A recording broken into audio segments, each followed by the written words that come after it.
RRB NTPC 2025 graduate লেভেলের যে 9 June third শিফটের প্রশ্ন পরীক্ষা হয়ে গেছে। কালকে আমরা ভিডিও আপলোড করতে পারিনি, তো আজকে আমাদের সেই ভিডিও নিয়ে আলোচনা করব। ঠিক আছে, এক্সাম অ্যানালাইসিস রেলের সমস্ত পরীক্ষার ক্ষেত্রে খুবই গুরুত্বপূর্ণ হবে। তো চলো শুরু করা যাক। আর যারা প্রথম এই চ্যানেলে ভিজিট করতে তারা অবশ্যই সাবস্ক্রাইব করতে ভুলবে না। ঠিক আছে, দেখো প্রথমে কি রয়েছে। প্রথম প্রশ্ন, স্মার্ট সিটি মিশনের অধীনে কেন্দ্রীয় সরকার কত টাকা বরাদ্দ করেছে?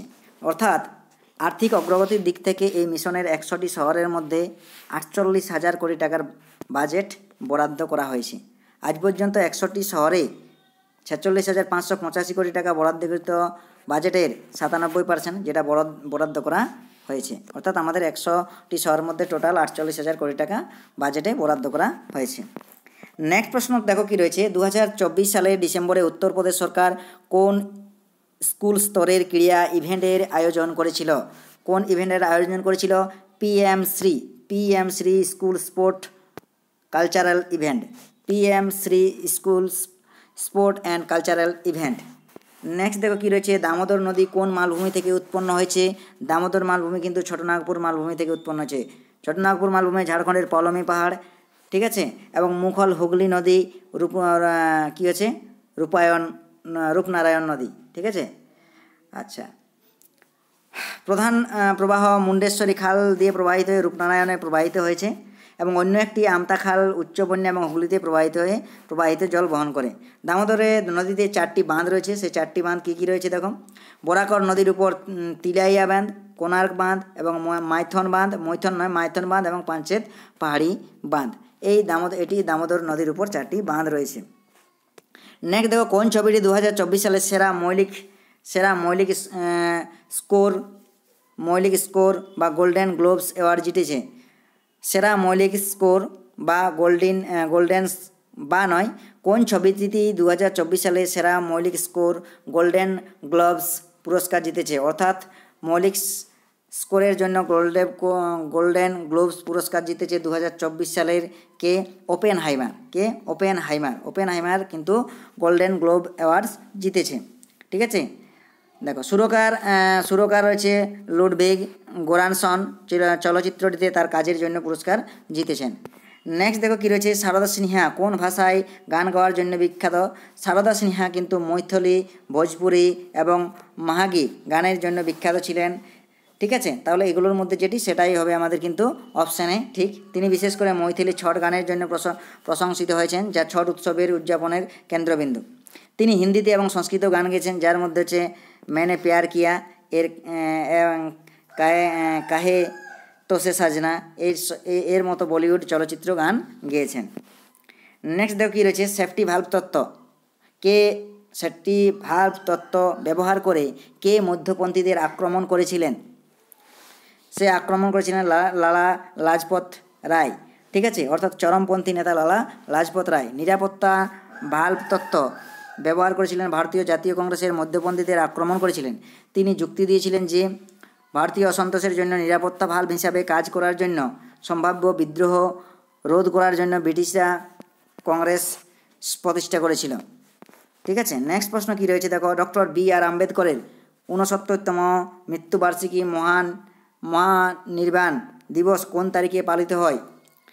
ভারতরত্ন ডক্টর ভীমরাও রামজি আম্বেদকর মৃত্যুবার্ষিকী স্মরণে প্রতি বছর 6ই ডিসেম্বর 6ই ডিসেম্বর মহাপরিনির্বাণ দিবস পালন করা হয়, যাকে সংবিধানের প্রধান স্থপতি বা সংবিধানের জনক বলা হয় ডক্টর বি.আর. আম্বেদকরকে। নেক্সট দেখো কী রয়েছে। জাতীয় জনসংখ্যা মিশন অনুসারে 2039 সালের মধ্যে ভারতের আনুমানিক জনসংখ্যা কত? আনুমানিক জনসংখ্যা 1.5 বিলিয়ন। আনুমানিক ধরা হয়েছে যে 1.5 বিলিয়ন হবে। ঠিক আছে, নেক্সট দেখো কী হয়েছে। 3রা মে 2025 সালে কোন দেশ ফেডারেশন নির্বাচন অনুষ্ঠিত হয়েছিল বা নির্দিষ্ট হয়েছিল? সেটা হয়েছিল কিন্তু কি অস্ট্রেলিয়াতে। অস্ট্রেলিয়া। আইকিমি 2025 আফ্রিকা ভারতের গুরুত্বপূর্ণ সামুদ্রিক সম্পৃক্ততা কোন বাহিনীর সাথে সম্পর্কিত?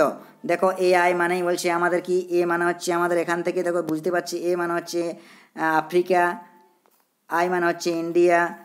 ঠিক আছে, তাহলে কি আর হচ্ছে হচ্ছে ম্যারিটাইম, তাহলে কি মেরিটাইন, যেটা হচ্ছে মহড়া আফ্রিকান দেশগুলোর মধ্যে ভারতের ক্রমবর্ধমান সামুদ্রিক সহযোগিতার প্রতিফলন ঘটায় এবং এটি সাধারণ নিরাপত্তা চ্যালেঞ্জ এবং অভিন্ন সামুদ্রিক দৃষ্টিভঙ্গি দ্বারা চালিত হয়।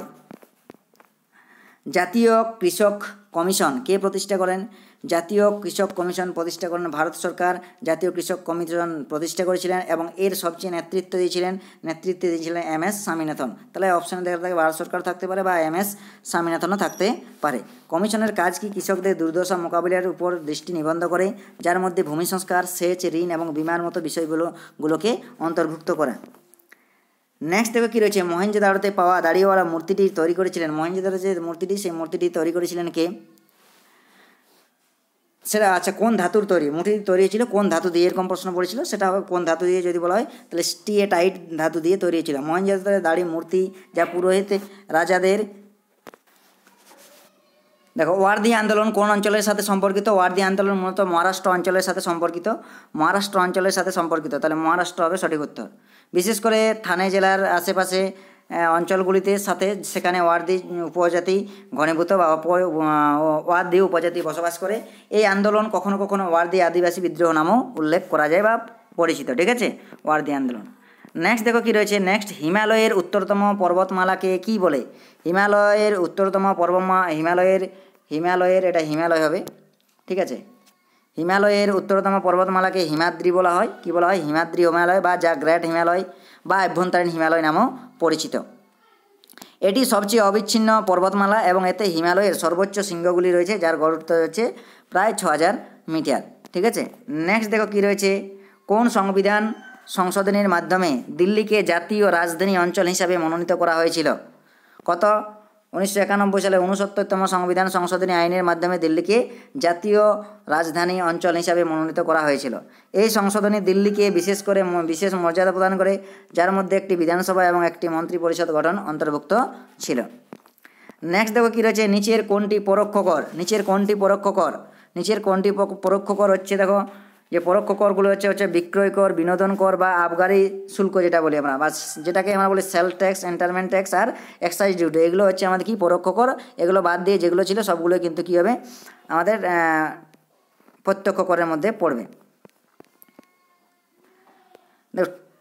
ঠুমরি কোন রাজ্যের লোকনৃত্য? ঠুমরি হচ্ছে আমাদের একটি ধ্রুপদী সঙ্গীত বা হালকা ধ্রুপদী সঙ্গীত এর ধরন, যা মূলত উত্তরপ্রদেশ রাজ্যের সাথে সম্পর্কিত।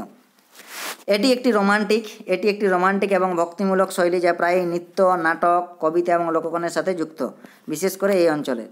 উৎপত্তি কি? উৎপত্তি হয়েছে ঠুমরি উত্তরপ্রদেশের পূর্বাঞ্চলে, বিশেষ করে লখনৌ এবং বেনারস।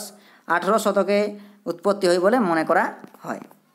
নেক্সট দেখো পরের প্রশ্ন কী রয়েছে, দ্বিতীয় চন্দ্রগুপ্ত উত্তরসূরি কে গুপ্ত সম্রাটের শাসক হন? দ্বিতীয় চন্দ্রগুপ্তের স্থলাভিষিক্ত হন তার পুত্র প্রথম কুমারগুপ্ত, যিনি মহেন্দ্রাদিত্য নামেও পরিচিত। আনুমানিক 415 থেকে 455 খ্রিস্টাব্দ পর্যন্ত গুপ্ত সাম্রাজ্যের শাসন করেছিল।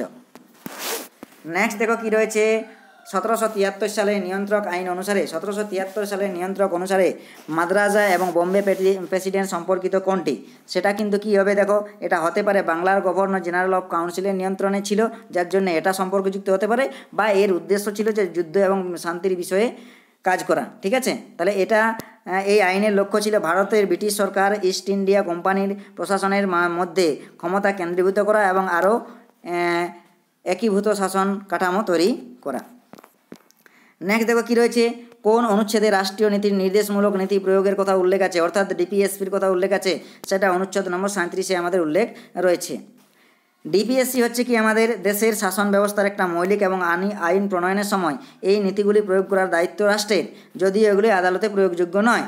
সংবিধানের চতুর্থ অংশের উদ্দেশ্যে 36 অনুচ্ছেদে রাষ্ট্র শব্দটি সংজ্ঞায়িত করা হয়েছে এবং ডিপিএসসিদের অন্তর্ভুক্ত করা হয়েছে। নেক্সট দেখো কী রয়েছে, শক শাসক যাকে সিথিয়ানো বলা হয় কোন অঞ্চল থেকে এসেছিল? এরা কোন অঞ্চল থেকে এসেছিল? এরা মধ্য এশিয়া থেকে এসেছিল। মধ্য এশিয়া থেকে এসেছিল। শক বা সিথিয়ানরা শাসকরা কোথাও মধ্য এশিয়া থেকে এসেছিল। বিশেষ করে তারা ছিল যাযাবর উপজাতি, যারা ইউরেশিয়ান স্টেপস থেকে স্থানান্তরিত হয়েছিল। শকদের একটি শাখা আফগানিস্তানে বসতি স্থাপন করে, অন্যটি উত্তর পশ্চিম ভারতে চলে আসে, যেখানে তারা একটি রাজবংশ প্রতিষ্ঠা করে এবং এটি একটি উল্লেখযোগ্য সময় ধরে কিন্তু এটি চলেছিল। নেক্সট দেখো অস্মিতা ঋণ প্রকল্প। অস্মিতা ঋণ প্রকল্প কোন ব্যাংকের সাথে সম্পর্কিত? এই অস্মিতা ঋণ প্রকল্প কিন্তু চালু করে স্টেট ব্যাংক অফ ইন্ডিয়া। এটি কি নারীদের উদ্যোগে, ঠিক আছে, নারীদের উদ্যোগে এবং তাদের ব্যবসা সম্প্রসারণে সহায়তা করার জন্য SBI অস্মিতা স্কিম বা অস্মিতা ঋণ স্কিম চালু করে বা লোন স্কিম চালু করে। 104তম সাংবিধানিক সংশোধনী কিসের সাথে সম্পর্কযুক্ত? কিসের সাথে সম্পর্কযুক্ত?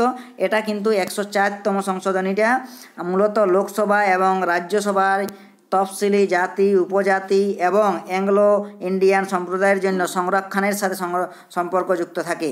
এটি তফসিলি জাতি এবং তফসিলি উপজাতিদের সংরক্ষণের সময়কাল আরও 10 বছরের জন্য বাড়িয়েছে এবং অ্যাংলো ইন্ডিয়ান সম্প্রদায়ের জন্য সংরক্ষিত আসনগুলি সরিয়ে দিয়েছে।